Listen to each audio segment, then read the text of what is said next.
We are live now. Very good evening to one and all. This is Batul, the moderator for today's session from IGCP, and I would like to welcome everyone wholeheartedly at our platform for the better exchange of knowledge that is going to be shared by our renowned stalwart who is present here with us today. Well, Sir needs no introduction, but yet it's our great pleasure and honor to introduce him. He is none other than the very renowned urologist, Dr. Pawan Kumar Gupta, sir. Sir is MBBA, MS in Diploma in Urology, FIAMS, RIR surgeon at RP Stone Clinic, Panipat. He's also the pioneer of flexible ureteronoscopy, retrograde internal surgery in India. With Sir's wonderful insights, we are going to talk about the topic for today, which is the rise of retrograde intrarenal surgery in kidney stone treatment. So, now without any further delay, I would like to welcome Sir at our forum and would like to hand over the session to him for his precious talk to begin. So, over to you. Please proceed. Thank you very much for the nice introduction. Uh, Good evening, everybody. Let me start with what is retrograde intrarenal surgery. It's a quick glimpse of RIRS. Why it has taken rise is because it is the safest daycare, no hole, no cut procedure for removal of kidney stones. A flexible ureteroscope is passed through the normal urinary passage. It is a natural hole surgery and reaches the kidney where stone is located and then fragmented with the help of laser, thulium or holmium, and then the fragments can be removed and patient is cleared of stone. Now let's look at the history of RIRS in India. In 1991, I first had a flexible ureteroscope in my hand, but this scope did not have any deflection at the distal end. We could only see stones in the ureter, nothing else. We could not treat them. And it took me 7 years struggling to treat kidney stones with the help of flexible ureteroscope. And we officially introduced this technology in India in a conference held at our clinic in Panipat under Narjone chapter of Urological Society of India. You can see here a young Dr. Pawan Gupta who was introducing flexible and rigid ureteroscopy. This is Dr. Andreas Gross, is presently president of Endourological Society. And big stalwarts is from states, David Albala. This is Dr. Mahesh Desai. This is a video of 1998. And you can see here, we hardly could see stone. We were struggling to see the stone because the technology was not that advanced at that time. And we had to take the help of fluoroscopy to locate the stone, to see the position of the stone and flexible scope. And then in year 2006, we had for the first time in Urological Society of India discussed about RIRS, and I had the honor of being an invited speaker on RIRS at this prestigious event. And see the title. The title of the topic was Snakes in the Upper Tract. Are we ready for the new era? This was in 2006, 39th Annual Conference of Urological Society of India. We were talking about, are we ready for the new era? And now see the technological advances. See the image in 1998 and then 2010, 2021 and 2024. Enormous change. There I was struggling in 1998 to see the stone, and here the stone was looking at me. This all happened in last 2 decades. Now you see the image quality. This is inside the kidney. I am looking with the help of a single use, if it is visible, I don't know it is or not, but this is a single use flexible ureteroscope in my hands. And you can see the image quality. The stones are really located very easily. They will look at you instead of you looking at the stones once you are inside the kidney. These are the videos of present day single use flexible ureteroscope. Single use means these scopes are meant for one operation and after that they are discarded. See the clarity. Stone spicules, this is just a 1 centimeter stone. You can see the spicules. You can even see the capillaries behind.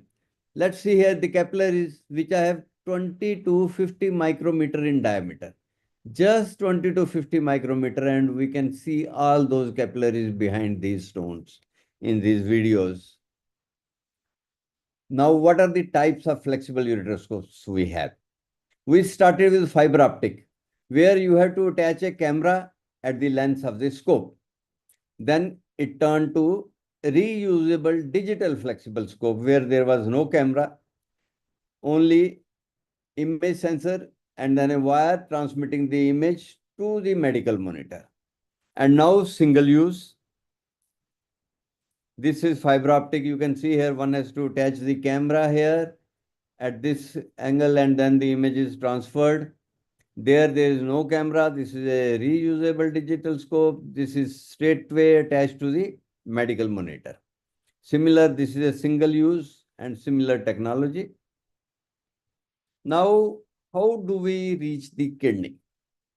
Like gastroscopy, we go through the mouth. Here we go through the urinary passage, and it is a little tortuous passage. There are ways to reach the kidney. One is with access sheath, another is railroad one, and the third is sheathless wireless. I'll show you the videos of all these procedures one by one. See, this is a conduit access sheath which I have placed outside the urinary passage till the ureter. One end is in the ureter, one is outside. And through this sheath, we can pass the flexible ureteroscope. This is the another method where you can pass the flexible scope through the wire. Now, this is no sheath, no wire. You have introduced a flexible scope and go straight to the kidney. You can see here, this image is very good. Quality of image is excellent here. And you can visualize the stone. And once you visualize the stone, we can always treat it. Here there is a stone in the upper pole calyx. And similarly, if you look at this, again, there is no sheath, no wire, and we introduce the flexible scope in the ureter. This is an unstunted patient. So you can see some ecchymosis, and this is a stone. And once you locate the stone, you can easily lace it and take it out. Now, what are the techniques of RIRS? Very commonly done dusting, where you convert the stone into fine dust. But I personally don't like this technique because some dust may stay back in the lower pole calyx and increases chances of recurrence and sometimes residual stones. The other one is fragmentation and manual removal. That is what I love. I will fragment the stone with the laser and remove all the fragments one by one. But now there is another technology, dusting or fragmentation and suction, which is still under evaluation. We are trying for it to be successful, but time will tell us how much we succeed in this. Now you see this. There is a 1 centimeter stone in the kidney, and I am lasing it. Now we have fragmented this stone, and I will manually pick up each and every fragment with a basket and take it out. You can see here the fragment is being taken out. This is ureter, and at the end of the procedure, I don't leave any fragment inside. Absolutely clear. There is only dust and debris which has to pass out spontaneously. Complete clearance of kidney stone on the operation table is our motto. We don't leave any fragments behind. You can see here, we have, after the stone is treated, we examine the whole kidney system and all the calyces, upper pole, middle pole, lower pole, and make sure that there is no residual fragments while we are conducting the operation. You can see here, all this, we have cleared all these stones. Only dust and debris we leave behind. These are the calyces seen nicely with these flexible scopes. And once the stone is cleared, then we can put in double J stent for a couple of days and come out. Now this is dusting. You see another approximately 1 centimeter stone in the kidney, and I am using TFL laser here and dusting the stone. You can see here, it's being dusted. There is hardly any fragmentation. And at the end of the procedure, what you will have is dust all around. See, dust in the kidney. But I am not very happy with this. Sometimes small fragments get camouflaged with under this dust and they settle down in the lower pole calyx, which I personally don't like, but many urologists are doing this technique. Now, fans. Fans is a flexible and navigable access sheet. This stands for, and there is lot of work being done on this. Here, the access sheath bends goes to the lower pole, and one can work with the flexible scope and suck the fragments out. All these instruments are of fans. Now, there are special situations where you have very good results with the flexible ureteroscope. RIRS. Flexible ureteroscopy means RIRS. This is a diverticular stone. Patient had PCNL outside, failed to remove the stones. And when we put in a scope inside, there were hundreds of stones in the diverticulum. We removed them one by one and could get rid of these stones. You can see here a diverticular opening, and we are removing the stones one by one. This is another situation. Sometimes post PCNL, we have to do RIRS. This patient had a PCNL somewhere else. The stone got stuck in the renal parenchyma, and then we removed it with RIRS. Now, there are special situations other than these where RIRS is very helpful. Horseshoe kidneys, cross-fused ectopic kidneys, pelvic kidneys, and other type of anomalies. Now you see, this is a horseshoe kidney. One can easily pass a flexible ureteroscope in these kidneys. There is no special procedures are required. And only thing is you have to deflect to the other side. Instead of lateral, you go medial to locate the lower pole. And one can locate the stones and then deal with the stones accordingly. There's not much difference between a RIRS of a normal kidney or a flexible kidney. See another situation. This is a fused crossed renal ectopia, L-shaped kidney.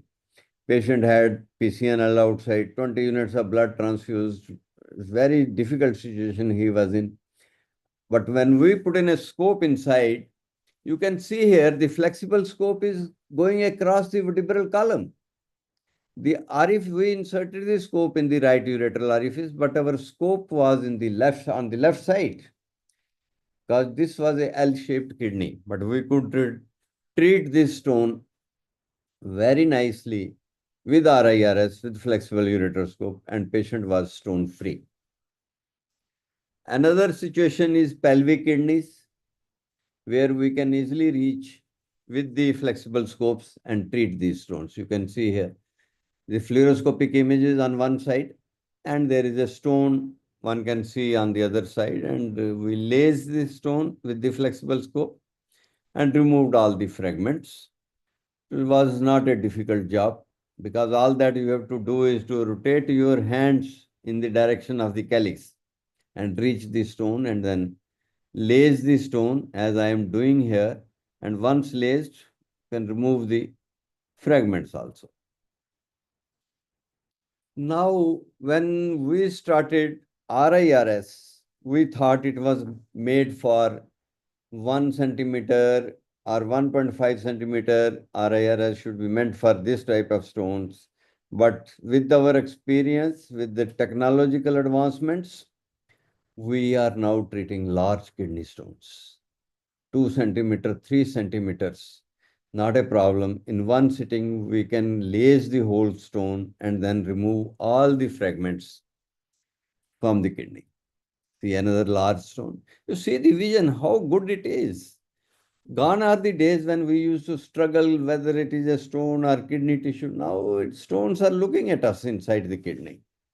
Very nice pictures, and we can clear these stones. You see, it's being dusted, fragmented. You see, this is holmium laser I am using. I converted into two parts and then removed each part one by one. Now, staghorn stones. Sometimes we have to deal with staghorn stones also, and we can do them in stages. This was a 25 centimeter stone. It took us 4 stages to completely remove this stone from the patient. This is a X-ray after first sitting, second sitting, then, and you can now see the after third sitting, and after 4 sittings, there was no stone left. City was clear. No stone on city. So staghorn stones can also be dealt. This is another staghorn stone. Again dealt in 2 stages with RIRS. This staghorn stone was treated in 1 stage. So it all depends on the situation and the size and the location of the stone. And RIRS is really good in these patients. Now let's come to the complications. There are complications of every procedure, and RIRS also has complications, but this has minimal morbidity. If you compare it with PCNL or open surgery, RIRS has minimal morbidity, but it does have complications. Fever is the most common, residual stone.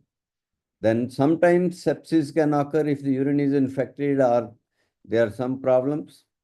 Renal parenchymal injury does occur, pharyngeal ruptures occur, there is extravasation in these patients. Urethral injury can also occur up to perforation. Avulsion is very rare. I have yet to see, I have not seen this avulsion in my life during RIRS. Stent-related complications are very common. 50 to 80% of the patients usually complain of blood in the urine, irritation, frequency, pain, but this is normal. Anybody who is stented will have these problems. Sometimes bleeding does occur in RIRs also, but then there are ways to stop it. The locked stone or locked basket is quite common when we start learning RIRS with flexible uteroscope. If this happens, then there are remedies for this and it can be easily dealt also. I think I have been able to explain, I don't know how much, but I have tried my level best to tell you something about RIRS. Thank you very much.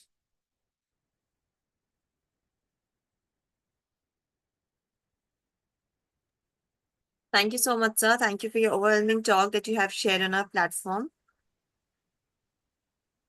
and for making our viewers understand about the topic in such a better manner.